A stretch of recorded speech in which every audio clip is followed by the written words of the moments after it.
नमस्कार दोस्त, स्वागत है आपका यूट्यूब चैनल आर जी के में। चलिए हम लोग पॉलिटी का क्लास कवर कर चुके हैं लगभग और ज़्यादा टॉपिक एक दो क्लास छूट जो मिस हुआ है आपको मैं बता दूंगा। और अब हम लोग पूर्ण रूप से प्रवेश कर चुके हैं कहाँ, हिस्ट्री के अंतर्गत। और हिस्ट्री में प्रवेश कर गए हैं और यहाँ से हम लोग पूरा क्लास चलेगी और हिस्ट्री से संबंधित हर चीज आपको हर टॉपिक बताएंगे। और आज हम लोग स्टार्ट करते हैं जहां से एग्जाम में क्वेश्चन पूछा जाता है। कहां से? तो यहां से स्टार्ट होता है। मगध का उत्कर्ष जो है यहाँ बहुत ही इंपॉर्टेंट टॉपिक है, यहां से लेकर लास्ट तक आपको ले चलेंगे। और इसलिए मैं देखिए मैं जो है ना ओल्ड हिस्ट्री से भी स्टार्ट कर सकता था, क्योंकि वैदिक काल था, उत्तर वैदिक काल, पूरा पाषाण काल, वो मैं कर सकता था। उसको यहाँ से इसलिए मैं स्टार्ट नहीं किया ताकि वहां से क्वेश्चन कम पूछे जाते हैं, यहाँ से ज्यादा। तो पहले इसको कवर करेंगे, उसके बाद हम लोग चलेंगे ओल्ड हिस्ट्री में। चलिए हम लोग यहाँ से स्टार्ट करते हैं टॉपिक, और बहुत अच्छा से पढ़िएगा क्योंकि ये इतना मतलब अच्छा टॉपिक है और इतना आपको मजा आने वाला है ना कि फुल मजा आएगी। बोलिए कि हाँ हिस्ट्री मैंने पढ़ा है, क्या गजब। तो चलिए वीडियो में बने रहिए, लास्ट तक वीडियो देखिए। और एग्जाम में कैसे क्वेश्चन पूछा जाता है, कहाँ से पूछा जाता है, क्या कैसे, हर चीज को आपको एनालिसिस करके अच्छा से बताऊंगा। तो एग्जाम वीडियो में बंद रहिए, लास्ट तक समझने का 100% गारंटी है। तो चलिए चलते हैं अपने टॉपिक की तरफ। देखिए दोस्त, आज का हमारा टॉपिक है मगध का उत्कर्ष। इसका मतलब क्या कि मगध पर कितने कितने जो शासन हुआ उसके बारे में बताऊंगा। तो देखिए सबसे पहले आपको जानकारी के लिए मैं बता दूं कि मगध से उत्कर्ष से पहले एक आता है महाजनपद काल। कौन आता है? महाजनपद काल आता है। तो महाजनपद काल देखिए, सपोज मान लीजिए ये हमारा भारत हो गया।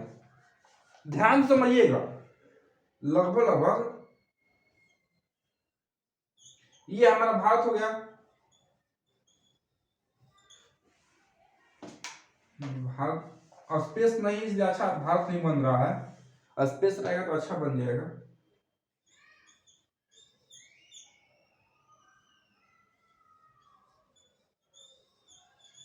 कुछ ये समझ में आ रहा है ना, भारत है पूरा। इसके पहले में आता था महाजनपद काल, और महाजनपद काल में कितना 16 महाजनपद थे। यानी भारत का कितना 16 महाजनपद थे, 16। और 16 महाजनपद में सबसे जो शक्तिशाली जनपद महाजनपद था वो था मगध। तो यहाँ पे आता है मगध, क्या बोले मगध। यानी 16 महाजनपद में सबसे शक्तिशाली हर तरीके हर तरह से था। शक्तिशाली था, पैसा में, शक्ति में, राजनीतिक में, हर तरह से था। मगध का था 16 जहां महाजनपद में मगध सबसे शक्तिशाली था। यहाँ पे जो कि मगध की बात करें तो करेंट में बात करें अभी, तो अभी आपने बिहार का नाम सुना होगा। बिहार में पटना जो कि मगध के नाम से उसी को भले आज पटना बोला जाता था, पहले पाटलिपुत्र कहा जाता था। तो वही महाजनपद था मगध, जो कि आज कहाँ है? आज के पटना, बिहार के पटना में है। आज के प्रेजेंट लोकेशन की बात करें तो सबसे शक्तिशाली तक कौन था? मगध। तो इसके पहले आप इसलिए बैक में ले जा रहा हूं ताकि आपको अच्छा से समझ में आ जाए। तो देखिए महाजनपद काल में 16 महाजनपद थे, जिसमें मेन था मगध। और मगध जो था ये बहुत इंपॉर्टेंट, क्यों इसको पढ़ते हैं मैं लास्ट तक आपको अच्छा से बताऊंगा। तो इतना तो समझ में आ गया। टोटल इसके पहले कौन सा था? महाजनपद काल था। कौन? 16 महाजनपद, जिसमें मगध सबसे शक्तिशाली था। अब मगध महाजनपद के बारे में आज हम लोग पढ़ेंगे। इसके बाद पूरी हम लोग लास्ट तक इसको देखेंगे। इसके बाद बारे में देखिए मगध, इसके बाद बात करेंगे। तो देखिए मगध का उत्कर्ष, यानी कि मगध पर कौन कौन शासन किए, कैसे किए, उनका क्या योगदान रहा, कैसे विकास हुआ, पूरी बात जानेंगे। तो देखिए मगध का उत्कर्ष के बारे में बात करें तो सबसे पहले जानेंगे कि का स्थापना कौन किया था। तो मगध का स्थापना बृहदत्त को कहा जाता है। मैं ऑलरेडी नोट कर चुका हूं। यानी कोई पूछेगा कि बताइए मगध का जो स्थापना किसने किया था, तो मगध का संस्थापक ये बृहदत्त को कहा जाता है। किसको? बृहदत्त को कहा जाता है। आपको समझ में आ गया कि मगध का संस्थापक कौन? बृहदत्त को कहा जाता है। दोस्त अब यहां पर हम लोग ये जानेंगे कि मगध में जैसे जैसे शासन हुआ तो शासन का क्रम क्या था, पहले किसने शासन किया, उसके बाद कौन शासन किया, और पूरी को हम लोग अच्छा से पढ़ते चलेंगे। तो सबसे पहले हम शासक बात करें कि शासक किसने किया था, तो सबसे पहली बात आता है हर्यक वंश। हर्यक वंश के बाद आता है, देखिए पहले हर्यक वंश आता है, उसके बाद 2 नंबर शिशुनाग वंश आएगा, उसके बाद नंद वंश और लास्ट में मौर्य वंश। और सबसे जो विस्तृत हुआ, सबसे ज्यादा जो फेमस हुआ ये मौर्य वंश से। तो पूरी को हम लोग लास्ट तक अच्छे से पढ़ेंगे। तो देखिए नंबर 1 पर कौन आता है? हर्यक वंश, 2 पर शिशुनाग वंश, 3 पर आता है नंद वंश और 4 पर मौर्य वंश। इसको याद कैसे करेंगे तो इसको हम ट्रिक बताएंगे, लास्ट में एक ट्रिक बताएंगे जो कि शासन का क्रम आपको पता चल जाएगा। तो आप तो कोई पूछ रहे कि सबसे बताइए मगध का स्थापना किसने किया? तो बृहदत्त। अब बृहदत्त कर दिया तो सबसे पहले कौन आता है? हर्यक वंश। तो हर्यक वंश के बारे में पढ़ेंगे। तो देखिए हर्यक वंश का बात करें तो इसका स्थापना हुआ था 544 ईसा पूर्व में। हर्यक वंश की स्थापना कब हुआ? 544 ईसा पूर्व में। देखिए मगध का ये जो मगध का उत्कर्ष ये सबसे इसको जो था ये इसको सबसे मतलब प्रथम वंश कहा जाता है। मगध का प्रथम वंश कहा जाता है किसको? हर्यक वंश को मगध का प्रथम वंश, क्योंकि मगध का स्थापना हुआ तो सबसे पहले हर्यक वंश आता है ना, तो हर्यक वंश आता है इसीलिए इसे मगध का प्रथम वंश कहा जाता है। एवं साथ में इसका पितृहंता वंश भी कहा जाता है। क्या? पितृहंता। अब बोले कि पितृहंता क्यों कहा जाता है भाई? तो आपको पूरी बात समझाऊंगा लास्ट में, देखिए कितना मजा आएगा एकदम। पितृहंता बस क्यों कहा जाता है? पितृहंता के बाद वंश का मतलब ये होता है कि इसमें जितने भी शासक आए लगभग वो अपने पिता को हत्या करके आए हैं। जैसे कि अभी कौन हर्यक वंश चल रहा था, यह संस्थापक है बिंबिसार। बिंबिसार का जो हत्या किया उसका लड़का ने किया, अपने पिता को हत्या किया, उसका हत्या उसका लड़का ने किया, मैं लास्ट में बताऊंगा। तो इसको पितृहंता वंश भी कहा जाता है, मगध का प्रथम वंश भी कहा जाता है। तो आप लोग पूछ दे कि मगध का प्रथम वंश कौन है? हर्यक वंश। इसे पितृहंता वंश भी कहा जाता है। समझ में आ गया? अब चलते हैं हर्यक वंश के आगे। इसे संस्थापक की बात करें कि हर्यक वंश का संस्थापक कौन है, तो हर्यक वंश संस्थापक की बात करें तो इसका आता है बिंबिसार। ध्यान दीजिएगा, हर्यक वंश का संस्थापक किसने किया था? बिंबिसार ने। याद रखिएगा बिंबिसार, लास्ट में आपको बिंदुसार भी मिलेगा, लेकिन कंफ्यूज नहीं होना, यहाँ का बिंबिसार। यदि इसका काल की बात करें तो 544 ईस्वी से लेकर 492 ईस्वी तक इसने शासन किया। तो बिंबिसार स्थापना किया था हर्यक वंश का, शासन काल इसका तो 544 ईसा पूर्व है, इसलिए उल्टा चलता है। ईसा पूर्व से 492 ईसा पूर्व तक इसका शासन काल है। अब चलते हैं इसके आगे कि जो बिंबिसार ने हर्यक वंश का स्थापना कर दिया, अपना राजधानी कहाँ बनाया? तो इसका राजधानी अपना राजगृह में बनाया था। कहाँ?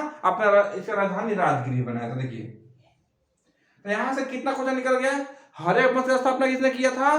तो बिंबिसार ने किया। अपना राजधानी कहाँ बनाया? तो राजगृह में भी अपना राजधानी बनाया। अब देखिए सबसे महत्वपूर्ण बात, बिंबिसार जो है मगध का पहला ऐसा शासक है। क्या मैं बताया कि बिंबिसार जो है ये मगध का पहला ऐसा शासक है जिसने राज को जो विस्तार किया था वो विवाह के माध्यम से किया था।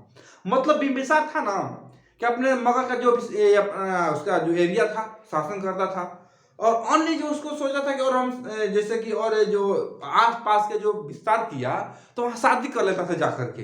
अब बताइए, अब कहीं पर शादी कर लेगा तो रिलेशनशिप बन जाएगा तो ऑटोमेटिक वहां से उसका विस्तार हो जाएगा। देखिए कैसे होगा, मान लीजिए रिलेशनशिप आपका बनेगा तब तो आप वहां पर आइएगा जाइएगा, वहां पर हर बात वहां का मालूम चलेगी। तो इसने क्या किया कि जहां जाता था वहां शादी कर लेता था, और शादी करके इसने अपना राज्य को पूरा विस्तार किया। तो क्वेश्चन पूछता है कि ऐसा कि कौन ऐसा शासक है जिसने विवाहिक माध्यम से अपने राज्य को विस्तार किया? तो क्या बताइएगा? बिंबिसार। यानी बिंबिसार ऐसा एक शासक है जिसने विवाह के माध्यम से अपने राज्य के था उसको राज्य को अपने शासन को पूरा विस्तार किया है। तो क्लियर समझ में आ गया कैसे विस्तार किया शासन को? तो अपने राज्य को कैसे विस्तार किया? तो विवाहिक माध्यम से। कैसे विवाह किया? जो एग्जाम में क्वेश्चन पूछे जाते हैं उसको मैं समझा रहा हूं। ये तो समझ में आ गया कि बिंबिसार ऐसा शासक था जिसने विवाहिक माध्यम से अपने राज्य को विस्तार किया था।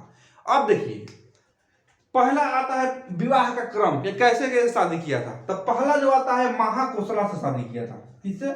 महाकोशला लड़की से शादी किया था जो राजा कौशल की राजकुमारी थी, जो कि कौशल की राजकुमारी थी। पहला शादी किससे किया? महाकोशला से शादी किया, जो कहा कोशल की राजकुमारी थी।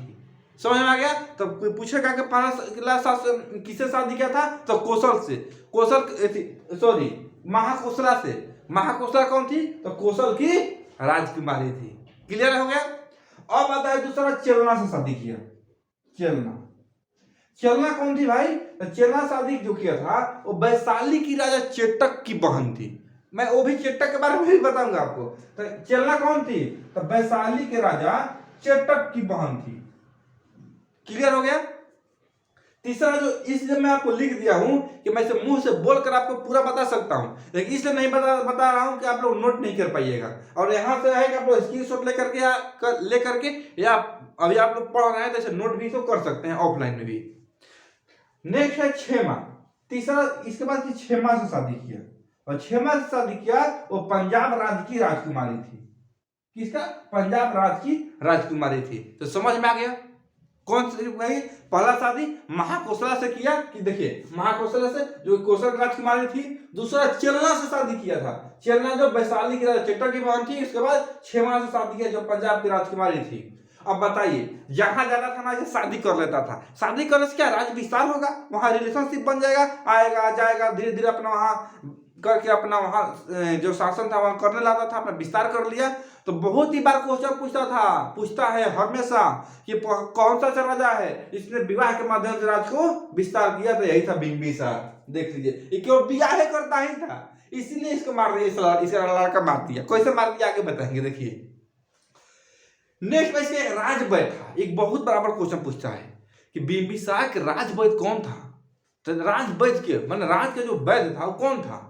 जिससे नहीं होता है वैद्य, समझते ना, जो दावा देने वाला ये सब जो था, वो राजवैद्य कौन था? जो जिसका नाम जीवक था। अरे राजवैद्य कौन था? जीवक था। और एक बात और बता रहा हूं, जो जीवक है ना, यही जीवक को बिंबिसार ने गौतम बुद्ध को सेवा में भेजा था। तो बहुत ये ध्यान रखिएगा, क्योंकि इसका राजवैद्य कौन था? ऐसा कोई पूछ देगा कि बिंबिसार का राजवैद्य कौन था? वैद्य मतलब जो होता ना आयुर्वेदिक दवा, उस समय तो जमाना था नहीं आज जैसे इंजेक्शन सुई मेडिसिन का। उस समय क्या था, जड़ी बूटी के काम होता था। 1 मिनट लाइट कट चला गया।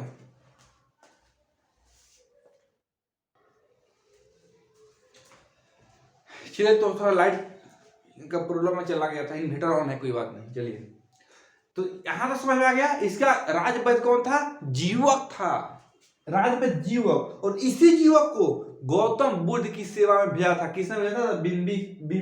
बिंबिसार ने। तो याद रखिएगा कि अपना बोलेगा कि बिंबिसार ने गौतम बुद्ध की सेवा में किसको भेजा था? तो यही भेजा था, राजवैद्य जीवक को गौतम बुद्ध के सेवा के लिए भेजा था। अब चलिए चलते हैं। यह जो था बिंबिसार ने, यह प्रसेनजीत की पुत्री वजीरा से भी शादी किया था। देखिए, प्रसेनजीत की एक बहन थी वजीरा, उससे भी इसने शादी किया था। ठीक है, इसके बाद अपने शादी करके अपना बात ये था कि शादी करता था, अपना पूरा राज्य को विस्तार करता था। शादी यही क्यों शादी करता था? अपना बच्चा को कोई मौके नहीं देता था विवाह शादी करने के लिए। इसका एक लड़का था जिसका नाम है अजातशत्रु। क्या? अजातशत्रु। ये क्वेश्चन पूछता है, अजातशत्रु इसका लड़का हुआ। भाई ये बताइए, किसने तो राज्य का जो विस्तार शादी करके करता था, शादी करके राज्य के विस्तार करता था। लेकिन इतना सारा शादी किया तो जो लड़का जन्म लिया जो अजातशत्रु, इस किसका पुत्र था? वो तो चेलना की पुत्र था। देखिए यहाँ पे चेलना बताया था ना 2 नंबर पे, चेलना की साथ वैशाली के राजा चेटक की बहन थी। तो वही चेलना के पुत्र था अजातशत्रु। इसके बाद जब ये राज्य का विस्तार कर रहा था, शादी कर रहा था, अजातशत्रु देख रहा है कि मेरा जो पिता है बिंबिसार, वो केवल अपना ही शादी कर रहा है और हम लोग पर ध्यान ही नहीं दे रहा है। और अपने शासक बनने के लिए, विवाह करने के लिए, शासक बनने के लिए अजातशत्रु जो है अपने पिता यानी बिंबिसार को हत्या कर देता है। आया समझ में? जो इसे लड़का था अजातशत्रु, इसके बाद बिंबिसार को हत्या कर देता है, क्योंकि ये शासक बनना चाहता था और शादी भी करना चाहता था। इसे चक्कर में, शासक और शादी के चक्कर में अपने पिता को हत्या कर देता है। कौन? अजातशत्रु। और हत्या करके और खुद शासक बन जाता है। इसके बाद अजातशत्रु। तो यहाँ पर देखिए बिंबिसार से संबंधित जो एग्जाम में क्वेश्चन पूछा जाता है वो मैं सबको बता दिया। इसको एक बार स्क्रीनशॉट लेकर के या नोट कीजिए, एक वीडियो स्टॉप करके, फिर मैं अजातशत्रु के बारे में बताता हूं जो सबसे जो अच्छा जो खतरनाक है। अजातशत्रु ही पाटलिपुत्र का स्थापना किया था। कैसे किया था, क्यों किया था, बता रहा हूं, इसका स्क्रीनशॉट ले लिया।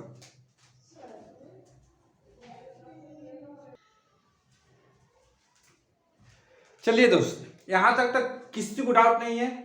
अब हम लोग चलते हैं इसके बाद जो आता है अजातशत्रु। अजातशत्रु शासक बनता है क्या? अजात जो शत्रु है अपने पिता को हत्या करके, अजातशत्रु क्या किया, अपने पिता बिंबिसार को हत्या कर दिया, मार दिया, और मार करके खुद 492 ईस्वी में गद्दी पर बैठ जाता है।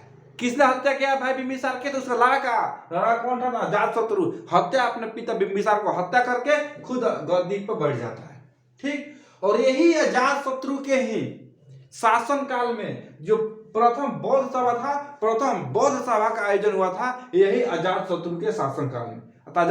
बोले क्वेश्चन बहुत फेमस क्वेश्चन पूछा जाता है कि बौद्ध सभा के पहला आयोजन कब और कहां हुआ था, किसके शासन काल में? तो पूछेगा तो उडाइन के शासन काल में हुआ था। कब हुआ था? ये 483 में। ये हुआ था 483 ईसा पूर्व में। 483 ईसा पूर्व में हुआ आयोजन इसका। क्या? तो अजातशत्रु के शासनकाल में प्रथम बौद्ध सभा का आयोजन किया गया। कब? 483 ईसा पूर्व में। क्लियर है? इसके बाद एक आता है, अजातशत्रु की एक पुत्री थी जिसका नाम था पद्मावती। पद्मावती को शादी कर दिया। किससे? तो वत्स से एक राजा थे, वत्स का राजा था, वत्स का राजा था। उसका नाम उदयन था। ये था उडाइन, ये इसका लड़का था, लेकिन जो शादी किया उसका उदयन नाम था। तो अपने पुत्री थी, किसका नाम? इसका पुत्री का नाम क्या था? पद्मावती। पद्मावती की शादी कर दिया। किससे शादी किया? तो वत्स का राजा था उदयन, उससे शादी कर दिया था। फिर क्या दिखा कि इसका जो उदयन था, उदयन इसका लड़का था। उदयन ने देखा अरे काला सुखी हमारा जो पिता है ये तो मेरे को चांस नहीं दे रहा है। तो उदयन ने क्या किया? अजातशत्रु का हत्या कर दिया। उदयन ने अजातशत्रु का हत्या कर दिया और हत्या करके खुद ही अपना गद्दी पर बैठ गया। अब देखिए पितृहंता इसे क्यों कहा जाता है? क्योंकि अपने पिता का हत्या किया था सब। अजातशत्रु अपने पिता बिंबिसार का हत्या कर दिया, उदयन अपना पिता अजातशत्रु का हत्या कर दिया। तो अपने पिता को हत्या कर बैठा था गद्दी पर सब, इसीलिए इसे पितृहंता वंश के नाम से जाना जाता है। क्लियर है? अब देखिए तो इसके बाद क्या किया? अजातशत्रु ने, उदयन ने अजातशत्रु की हत्या कर देता है। हत्या करके खुद गद्दी पर बैठ जाता है। तो देखिए अजातशत्रु अपने का हत्या कर दिया, गद्दी पर कौन बैठ गया? उदयन। इसे शासन काल की बात करें तो 460 से लेकर 445 ईसा पूर्व तक, यानी 15 साल ये शासन किया था। उदयन ने शासन किया और अपने पिता की हत्या करके गद्दी पर बैठ गया। इसके बाद इसने उदयन जो है, जो मैं बताया था जो थोड़ा देर पहले, वो अजातशत्रु नहीं, उदयन ने पाटलिपुत्र का स्थापना किया था। तो देखिए सोन, गंगा एवं गंडक, पाटलिपुत्र से जाइएगा ना तो पाटलिपुत्र में सोन नदी भी मिलेगा, गंगा नदी भी मिलेगा, गंडक भी मिलेगा। यानी गंगा, सोन और गंडक के तट पर पाटलिपुत्र का स्थापना करता है। कौन? यही करता थे उदयन। पाटलिपुत्र का स्थापना करता है एवं अपने राजधानी बनाता है। तो कोई क्वेश्चन पूछेगा कि पाटलिपुत्र का स्थापना किसे किया था? तो उदयन। कहां किया था भाई? तो सोन, गंगा एवं गंडक नदी के तट पर पाटलिपुत्र का स्थापना करता है। पाटलिपुत्र नगर का, पाटलिपुत्र शहर का, जो कि आज में करेंट में बिहार में है। बिहार की राजधानी है पटना, और पहले से पाटलिपुत्र के नाम से स्थापना करता था, और आज यही पाटलिपुत्र को पटना के नाम से जाना जाता है, जो कि करेंट में बिहार की राजधानी है। समझ में आया? पाटलिपुत्र का स्थापना किसने किया था? तो उदयन ने किया था। क्लियर है? देखिए, और स्थापना करके खुद अपने राजधानी भी बनाता है। ठीक, उसके बाद आता है शिशुनाग वंश। इसके बाद ये जो था ये हर्यक वंश खत्म हो जाता है। इसके बाद शिशुनाग ने, इसका जो अंतिम शासक था, उसका हत्या करके शिशुनाग वंश की स्थापना करता है। तो हर्यक वंश समझ में आ गया। इसके बाद कौन आता है? हर्यक वंश के बाद शिशुनाग वंश। तो शिशुनाग वंश का स्थापना कब हुआ था? 412 ईस्वी में इसका स्थापना होता है। क्लियर? स्थापना कब हुआ था? 412 ईस्वी में। स्थापना किसने किया था? तो शिशुनाग वंश का स्थापना शिशुनाग ने किया था। अपना ही नाम पर उसका वंश का नाम रख दिया। शिशुनाग ने जो अंतिम शासक को मार करके शिशुनाग वंश का स्थापना करता है। शिशुनाग इसलिए रखा कि खुद उसका शिशुनाग नाम था। तो शिशुनाग वंश का स्थापना किसने किया है? शिशुनाग ने। राजधानी कहाँ बनाया? तो वैशाली में। यानी कि शिशुनाग ने अपना स्थापना करके शिशुनाग वंश का और राजधानी बनाता है वैशाली को। क्लियर है? इसके बाद शिशुनाग ने अवंती को मगध से मिलाया। अवंती एक बगल में क्षेत्र था जिसको वहां पे अपना पराजित करके वहां पर शासन विस्तार करके अवंती को भी अपना मगध से मिला दिया था। अब हम चलते हैं इसके आगे, इसको मिटाते हैं पहले।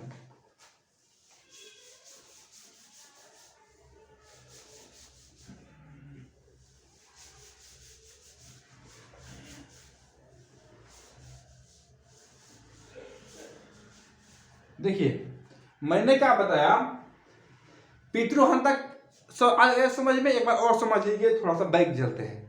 पहला शासक कौन था? बिंबिसार।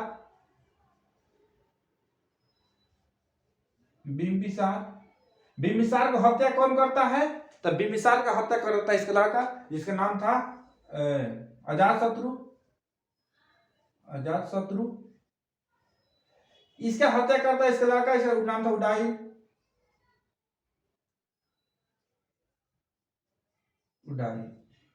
तो समझ में आ गया, उदयन हत्या कर पिता का ही पिता का उसे करके अपने शासन करता था, इसलिए इसे पितृहंता वंश के नाम से जाना जाता है। अब देखिए शिशुनाग वंश का स्थापना हो गया कब? 412 ईस्वी में। किसने किया है? तो शिशुनाग ने ही किया है। राजधानी कहां बनाया? तो राजधानी बनाया वैशाली को, और शिशुनाग ने अवंती का मगध से मिला लिया था। इसके बाद जो नेक्स्ट जो शासक आता है वो आता है कालाशोक। शिशुनाग के नेक्स्ट कौन आता है?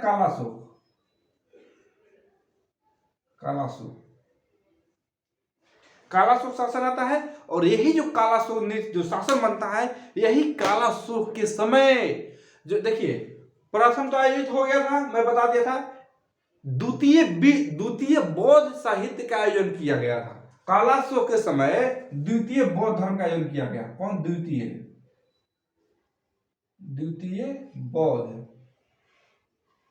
सभा का आयोजन हुआ, आयोजन किया गया। कब किया गया? तो यह हुआ 383 ईसा पूर्व में। कोई ऐसे पूछ रहे कि द्वितीय बौद्ध सभा का आयोजन कब किया गया, तो सीधे बोलिएगा कि कालाशोक के समय कब किया गया? तो 383 ईसा पूर्व में इसका जो था आयोजन किया गया।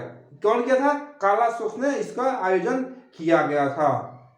तो समझ में आ गया, कालाशोक से ज्यादा क्वेश्चन नहीं पूछता है। यानी शिशुनाग वंश छोटा वंश है, 2-3 ही शासक आते हैं, ज्यादा नहीं आता है। तो शिशुनाग से ज्यादा क्वेश्चन नहीं पूछता है। मेन है इसका स्थापना हो गया 412 में शिशुनाग ने किया था। राजधानी वैशाली बनाया। अवंती को बोलेगा, अवंती को मगध से किसने मिलाया? तो शिशुनाग ने मिलाया। इसके बाद से शासक कौन बनता है? कालाशोक। और कालाशोक से एक ही क्वेश्चन याद रखिए, इसी के समय में द्वितीय बौद्ध सभा का आयोजन हुआ था। कब हुआ था? तो 383 ईसा पूर्व में। इसके बाद जो आता है नेक्स्ट इसका शासक आता है शिशुनाग वंश का अंतिम शासक आता है नंदीवर्धन। शिशुनाग का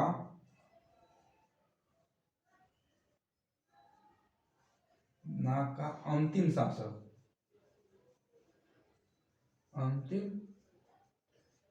जिसका नाम था नंदीवर्धन।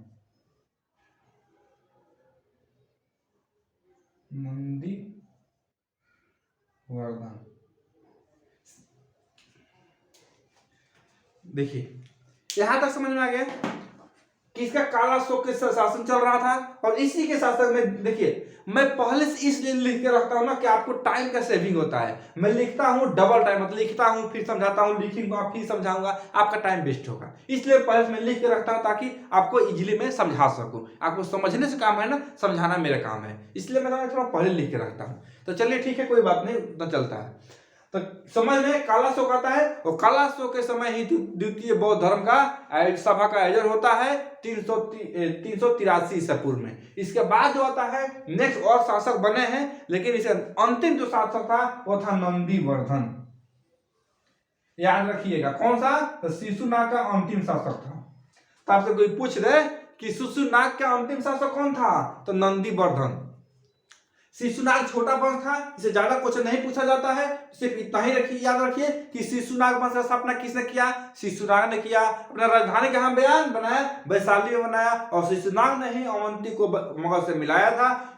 इसके बाद शासक बनता है काला अशोक, और काला अशोक के समय द्वितीय बौद्ध सभा का आयोजन किया गया था, कब, 383 ईस्वी में। इसके बाद शासक बनते गए, कोई अच्छा योग शासक नहीं बना। एक इसका अंतिम जो शासक आता है शिशुनाग था, वो था नंदीवर्धन। तो ये बहुत याद रखिएगा। देखिए दोस्त, कोई भी आप हिस्ट्री पढ़ रहे हैं, वंश पढ़ रहे हैं, तो प्रथम और लास्ट 100% याद करना है। तो प्रथम यानी शासक कौन था, शिशुनाग, अंतिम नंदीवर्धन। इसको याद कीजिए, फिर मैं आपको समझाता हूं उसके आगे, नोट कीजिए इसको। चलिए दोस्त, इसके बाद आता है हमारा कौन, नंद वंश। यानी शिशुनाग के बाद कौन आता है, नंद वंश आता है। नंद वंश में क्या होता है, तो देखिए नंद वंश का मैं क्या बोला, सबसे पहले याद रखिए लास्ट और अंतिम, सॉरी, स्टार्टिंग और लास्ट याद करना बहुत जरूरी है। तो देखिए नंद वंश का स्थापना किसने किया था, तो महापद्म नंद ने। नंद वंश का स्थापना किया महापद नंद ने। देखिए, और महापद नंद जो था, ऐसा एकमात्र ऐसा राजा था जिसने एक राट की उपाधि धारण किया था। कौन, एक मात्र ऐसा राजा था जिसने एक राट की उपाधि धारण किया था। तो क्वेश्चन पूछेगा एक राट की उपाधि किसने धारण किया था, तो महापद्म नंद ने। तो देखिए इसने एक राट की उपाधि धारण की। तो क्लियर है, एक राट की उपाधि किसने धारण की, तो महापद्म नंद ने। देखिए पुराण जो होता है, पुराण जो वेद है, वो पुराणों में जैसे कहा गया है, जो वर्णन किया गया है नंद वंश का, तो पुराणों में कहा गया है, पुराने में महापद्म नंद को परशुराम का दूसरा अवतार बताया गया है। क्या, परशुराम का दूसरा अवतार बताया, कहां पर, ये पुराणों में मिलता है। तो वही मैं लिख दिया हूं कि पुराणों में महापद्म नंद को परशुराम का दूसरा अवतार बताया गया है। कहां बताया गया है, तो पुराणों में इसका उल्लेख है। पुराणों में यह उल्लेखित किया गया है कि महापद्म नंद है वो है परशुराम का दूसरा अवतार है, नहीं अवतार माना जाता है, उस तरह के काम करते थे। क्लियर है, देखिए। और ये बताया गया है कि जो महापद्म नंद थे ये शूद्र शासक थे, यानी इनका जाति धर्म की बात करते शूद्र से बिलोंग करते थे। तो महापद्म नंद क्या थे, यह एक शूद्र शासक था। कोई पूछ दे कि महापद्म नंद किस तरह का शासक था, तो शूद्र शासक था। देखिए इसने एक तो बात ये जरूर है, ये कुछ भी हो इसमें थोड़ा हैसियत जरूर थी, इसके अंदर क्वालिटी जरूर थी, तब ने इसने कलिंग को जीता था। किसने, इसने कलिंग को जीता था। कलिंग में शीशसेन की मूर्ति को मगध लाया, यानी कलिंग से इसका जो लड़ाई हुआ था महापद्म नंद को, इसने कलिंग पर विजयी पाया था। और कलिंग में एक शीशसेन की, शीशसेन यहाँ कभी जिनसेन भी आपको मिलेगा, तो मेन है शीशसेन ही, क्योंकि अलग अलग बुक पे थोड़ा अलग अलग मिल जाते हैं, लेकिन शीशसेन ही कहा जाता है। आपको जिनसेन भी देखने को मिलेगा। तो क्या महापद्म नंद ने कलिंग को जीता था, यानी कलिंग से लड़ाई हुआ था, तो कलिंग को इसने जीता था, कलिंग को जीता तथा कलिंग में शीशसेन की मूर्ति जो है उसको मगध लाया। तो कोई पूछेगा कि कलिंग पर विजय किसने किया था, तो महापद्म नंद ने, और कलिंग में एक शीशसेन की मूर्ति थी जिसे मगध में लाया था। ठीक, इसके बाद जो वहां विजय पा लिया, जीत गया, तो कलिंग में इसने एक नहर की खुदाई करवाई। कलिंग में इसने एक नहर की खुदाई करवाई। अब बताइए नहर की खुदाई करवाई, ये जानकारी कहां से मिलता है कि ठीक है भाई कलिंग में इसने नहर की खुदाई करवाई, लेकिन क्या प्रमाण है, कैसे इसकी जानकारी मिलता है, तो आगे बताऊंगा आपको, थोड़ा देर में बताऊंगा। तो क्लियर है, यानी कि महापद्म इसने क्या कलिंग से जो लड़ाई हुआ था, कलिंग पर विजयी पाई, कलिंग में स्थापित सिंहसेन की मूर्ति को मगध में लाया था और जीतने के बाद वहां एक मंदिर का निर्माण करवाया था, सॉरी एक नहर का निर्माण करवाया था, नहर की खुदाई करवाया था। क्लियर है। और देखिए कलिंग के राजा थे खारवेल, कलिंग के एक राजा थे खारवेल। कौन? खारवेल। उसने हाथी गुफा का निर्माण करवाया, हाथी गुफा। मैं मेन टॉपिक इसलिए लिख रहा हूं कि एग्जाम में पूछा जाता है। आपसे कोई पूछ देगा कलिंग में कि हाथी गुफा के निर्माण किसने करवाया था, तो खारवेल ने करवाया था। खारवेल ने हाथी गुफा का निर्माण कराया था। जो खारवेल कौन थे? कलिंग का राजा थे। अब देखिए इससे अभिलेख की प्राप्ति, वहां से कलिंग से एक अभिलेख मिलता है और वही अभिलेख है जो ये नहर की खुदाई को जानकारी मिलता है। वहां से एक अभिलेख मिलता है, कहां से? कलिंग से। और वहीं से ये जो नहर की खुदाई का जो नहर है, कलिंग में एक नहर का खुदाई हुआ था और इसी अभिलेख से जानकारी मिलता है। अभिलेख का किसका मिलता है? नहर का, नहर का। कौन? अभिलेख से। और वही अभिलेख से कलिंग युद्ध का भी जानकारी मिलता है। कलिंग युद्ध, कलिंग युद्ध का जानकारी मिलता है। तो आपसे कोई पूछ दे कि कलिंग युद्ध का जानकारी कहां से मिलता है, तो शिलालेख से, वहां पे शिलालेख से, और नहर का भी जानकारी शिलालेख से ही प्राप्त होता है। और लास्ट में ऐसा शासन चल रहा था, जो इसे अंतिम शासक था वो था घनानंद। मैं क्या बताया कि लास्ट और अंतिम याद करना बहुत ही इंपॉर्टेंट है। तो आपसे बताइए, मैं क्वेश्चन पूछ रहा हूं, नंद वंश का पहला शासक या संस्थापक कौन है? तो ये है महापद्म नंद ने। महापद्म नंद क्या चीज को पालन धारण किया? एक राट का। यह शूद्र शासक था और इसने जो था परशुराम का इसे दूसरा अवतार माना जाता है और इसने कलिंग को जीता और कलिंग से सिंहसेन का मूर्ति को वापस मगध लाया था। एवं जो था इसके अभिलेख से नहर की खुदाई और कलिंग युद्ध का जानकारी मिलता है। और ऐसे अंतिम शासक है वो है घनानंद। और देखिए दोस्तों, मैंने क्या बताया कि चार वो मैं बताया शासक करते थे, चार वंश। पहला हर्य वंश पढ़ा दिया, शिशुनाग वंश वो भी पढ़ा दिया, नंद वंश ये भी बता दिया। इसके बाद आता है मौर्य वंश। लेकिन मौर्य वंश मैं अभी आपको नहीं बताऊंगा, ना ही अगले क्लास में बताऊंगा। मौर्य वंश इतना फेमस टॉपिक है, इतना महत्वपूर्ण टॉपिक है कि मत कहिए। तो मौर्य वंश को अभी नहीं बताऊंगा, मैं बता दूंगा तो मजा नहीं आएगा।